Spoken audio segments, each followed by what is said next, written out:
अस्सलाम वालेकुम। आज हम हेपेटाइटिस के टाइप्स के बारे में बात करेंगे। ज़्यादा फोकस हमारा इस पे होगा कि ये जो है इसकी स्प्रेड कैसे हो रही है, हेपेटाइटिस की टाइप्स की स्प्रेड कैसे हो रही है। तो अगर हम सबसे पहले हेपेटाइटिस की डेफिनेशन देख लें तो हेपेट का क्या मतलब होता है, लिवर, और आइटिस का मतलब होता है इन्फ्लेमेशन, मतलब कि लिवर की इन्फ्लेमेशन हो जाती है। लिवर आपको पता है कि एक वाइटल ऑर्गन है और उसके फंक्शंस में क्या क्या आ जाता है कि वो न्यूट्रिएंट्स को प्रोसेस करता है, ब्लड को फ़िल्टर करता है और इन्फेक्शंस के अगेंस्ट फ़ाइट करता है। तो अगर हमारा लिवर डैमेज हो जाएगा तो ये वाले सारे जो फंक्शंस हैं ये कॉम्प्रोमाइज़ हो जाएंगे। तो अब हम लिवर की टाइप्स, हेपेटाइटिस की टाइप्स देख लें तो इसकी 5 टाइप्स होती हैं हमारे पास, hepatitis A, B, C, D और ई। अब हमने निमोनिक क्या बनाया है कि ये जो मतलब इसके स्प्रेड के लिए हमने निमोनिक बनाया हुआ है कि ये कैसे स्प्रेड करते हैं एक पर्सन से दूसरे पर्सन में, या किसी भी चीज़ से पर्सन में कैसे जाते हैं। ठीक है, ये कंटामिनेटेड, ये वायरस के थ्रू भी फैलते हैं, बैक्टीरिया के थ्रू भी फैल सकते हैं, अल्कोहल को यूज़ करता हो कोई बंदा तो उसको भी हेपेटाइटिस हो सकता है। तो हम देखते हैं कि ये कैसे स्प्रेड होते हैं। तो हेपेटाइटिस ए, एनल, ए से एनल याद करेंगे, लाइक ये एनल रूट के थ्रू स्प्रेड होगा। बी से हम ब्लड याद रखेंगे, लाइक ये ब्लड के से भी फैल सकता है और बॉडी फ्लूइड से भी फैल सकता है। वो मैं आगे थोड़ा सा अब डिटेल में बताऊंगी कि कैसे। सी, कोकेन के थ्रू, लाइक ड्रग्स अगर कोई बंदा यूज़ कर रहा हो तो उसको हेपेटाइटिस सी हो सकता है। डी, डुअल, लाइक किसी को पहले ही हेपेटाइटिस बी हो तो उसको डी होने के चांसेस हैं। ई, इस्टेब्लिशिंग कंट्रीज़ में होते हैं जो इस्टेब्लिशिंग कंट्रीज़ होते हैं उनमें हेपेटाइटिस ई के चांसेस होते हैं।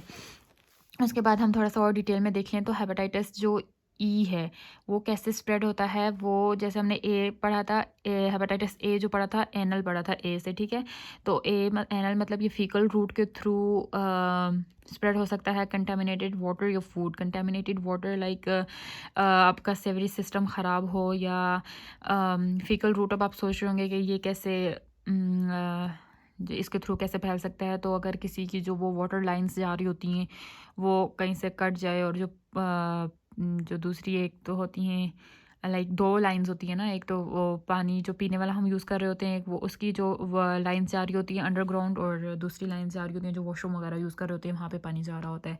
तो सपोज़ वो अंडरग्राउंड दोनों कट जाएँ और फिर एक का पानी लीक होकर दूसरे में जाए, तो इस तरह से ये फैल सकता है।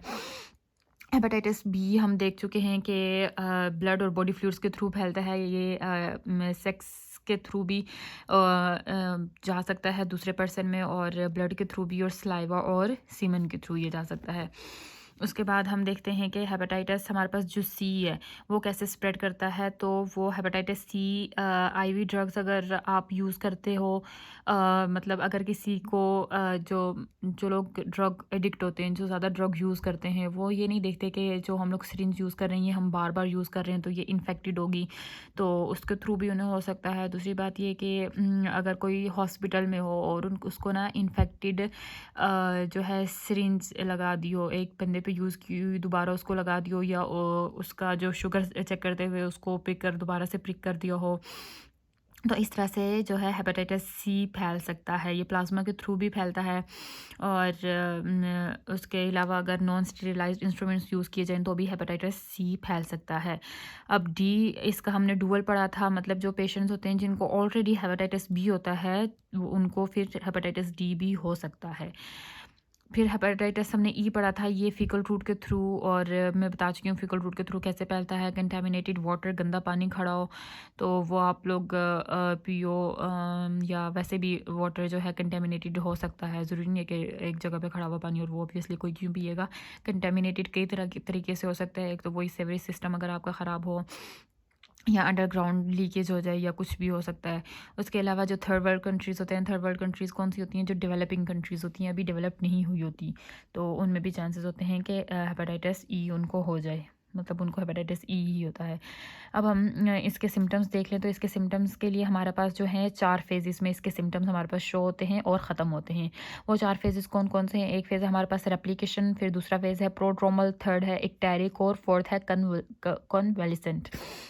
एप्लीकेशन फेज़ में क्या होता है कि आपको कोई भी सिम्टम्स शो नहीं हो रहे होते, ठीक है, विदाउट एनी सिम्टम। हेपेटाइटिस हो गया लेकिन आपको कोई सिम्टम्स शो नहीं हो रहे। प्रोड्रोमल में आपको फिर सिम्टम्स शो होने शुरू हो जाते हैं, फटीग, नोजिया, वोमिटिंग, और स्किन में खारिश होने शुरू हो जाती है, इची स्किन। थर्ड है इक्टेरिक, उसमें आपको जॉन्डिस होता है, जिसको नॉर्मली मतलब उर्दू ज़ुबान में वैसे तो हेपेटाइटिस को यरकान कहते हैं, लेकिन जॉन्डिस को हम पीलिया भी कहते हैं।